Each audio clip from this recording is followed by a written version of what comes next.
Yo, what's good? We're back with another one. Today, we're breaking down a clip of Joe reacting to the timing of a movie dropping right after James Van Der Beek's passing. Hold up, you won't believe his reaction. Let's get into this clip. Gorilla Pimp is just getting physical. Got it. You know? Well, thanks for that clarification. No, my Gorilla God. Pimpin'. Yo, I wanted to ask y'all a question. What's up? And this might be a little up to think, but Probably. did y'all find anything funny by this new James Van Der Beek movie being promoted like literally right after he passed? I didn't know about the movie. I knew he passed, and I knew he was working on the movie. Did they like fast track the movie, or I don't. It seems like they kind of just out of nowhere just dropped the trailer. In the timeline. Yeah, but I get it. Might have been in the timeline. Cool. This is bad timing. I still think just out of decency. I know what I'm saying, and I know how it sounds. But I still think we don't just rush to do that right now. I understand like from a business aspect. I feel like movie studios probably sometimes like with something like that, they might know what's going on and be ready with the person And be squatting and waiting for that moment to benefit. yeah, because he was dying. It wasn't like a sudden thing. It wasn't like a car crash or something. It would also depend on the situation. What if he's getting royalties or some? I'm sure he is. You know what I mean? So you might want that. Yeah, you might didn't want have a lot of money. Yeah, you didn't have a lot of money. Yeah, At least not to pay for his healthcare bills. I don't know his financial because I situation. know they said what's the name was giving him money. Zoe Saldana was giving him $2,500. But with movies, most actors speak to, your payment up front usually is your payment up front, and there's nothing You don't think he got back in? No, I don't think so. I don't think so. Hard to say. No disrespect. No disrespect. Yeah. I don't he know. ain't that He's level. a big enough artist to get back in or demand back in money. Maybe. No. Especially in this movie climate. Maybe not. I just don't What's know. the studio behind the movie? Do you know? No, I didn't check, but I just thought it was convenient that. What do you think the angle be? You think they're just being cynical, like he died, let's make some extra bread by putting it out right now? I think most corporations would think, hey, if there's any moment to really seize the moment on something like this, the moment is now. Like, Yeah, and from what we've seen is he is a well-loved actor and somebody to get the opportunity to go see him in his final role. Even if you weren't a moviegoer like that, you might want to go explore and see what the movie's going. You know what I mean? Yeah, I'd be more inclined to see it. Yeah, it's Lionsgate behind it. This is crazy. People are noticing the movie trailer dropped almost right after James Van Der Beek passed, and now it's sparking debate. Was this just business, or is it straight up disrespectful? It's a big studio. Huge studio. Yeah, it's the biggest. No, I'm saying was it Big Jersey. They coming to Jersey. You know what? Lionsgate? To the hood. Hood. The hood. Where they going? No, down on Freeland Avenue. North. By Seth. All right. Well, so now that I look back, this movie is in theaters March 13th, which is around the corner. Okay, so it was happening anyway. It might have already been in their production line. March 13th, I ain't mad. Okay. Yeah. All right. Yeah. It was just something that It's probably just bad it timing was in that case. for me after hearing about the death, and then the next thing I see is a movie being promoted about him, and in the movie he looks thinner. Unwell. He looks like the thinner version of himself though. And it was kind of like Are you a conspiracy guy? in some ways, yeah, a lot, especially with industry. Yeah, Okay. yeah, I am, because a lot of times the things that I thought weren't possible weren't true, or just like sound asinine. Yeah. You find out that wait, this is really true. Like I've seen it with my own eyes. So I'll be like, all right, this.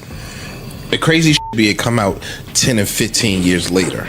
You know what I mean? Like even not to be a Debbie Downer, all of this about the Epstein and all that, bro, we've been hearing for 15 years. Yes. 20 years of how the politicians are a part of it. Some of the biggest name actors in Hollywood are a part of it. Motherfuckers have changed their physical residences and because of it. They used to have a list of all the politicians on both sides of the aisle that were partaking in that. This was a decade ago, yo. Yeah. I just remember a time when I used to watch movies, and movies would have all this type of in it, and I would be like, yo, that would be crazy if that was real life.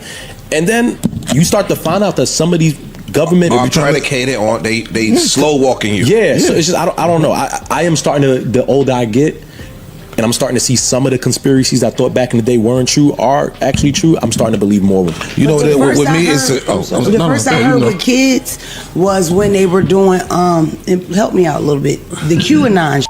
Oh yeah, QAnon.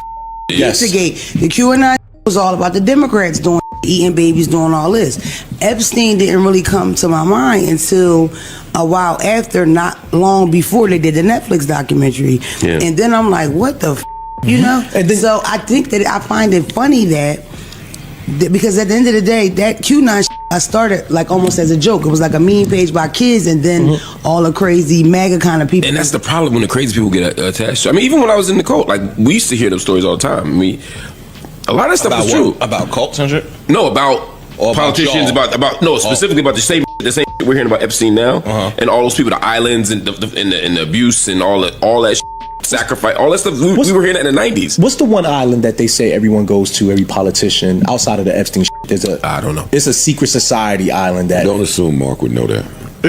Well, he knows a lot about politics and cults. and cults, so I figured maybe And he would books.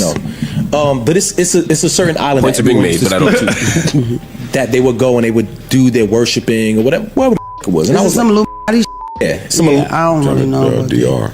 I've never believed. I never believed in the. I never thought none of that shit is real. This Epstein shit is beyond real, and I never put it necessarily with politicians. Was I always just thought it was for the uber rich that happen to be connected to politicians. I think that is what it is. That's what it is. I think the rich people will bring the politicians in because they have power now. how they They can control use them as their puppets. I got leverage over you now. I brought you in, you did this, and now you can't risk none of this getting out. I own you. Yeah. Yeah. Think about that. Like, yo, now you have to sway the laws in my favor. Like, if you start looking at just, you know, my thing is always follow the bread. So if you'll start looking at a that came in and they salaries be 180 grand, and now you've been in office, I say 10 years, your net worth be $40 million, $50 million. Like, where the did that come from? Right. Being like, I don't kind of understand that. And so, for me, it where smoke is fire. That's why lobbyists seems ridiculous. The whole fact that you can do that, it just seems like I don't see how you do that without being illegal or criminal in some kind of way. I can use my money to help you with your campaign for you to fight my fight. That's the reason why laws don't change. It's a bona fide fact. Of course. Joe's reaction really hits because he walks that line, respect for the actor, but calling out the industry. He notes that dropping a movie so soon after James Van Der Beek's passing can feel tone-deaf, even if the release was scheduled months ago. He gets that studios are all about business and timing, but he questions whether decency sometimes takes a back seat to profit. At the same time, he points out the actor could still earn from royalties or residuals, which makes the situation even messier.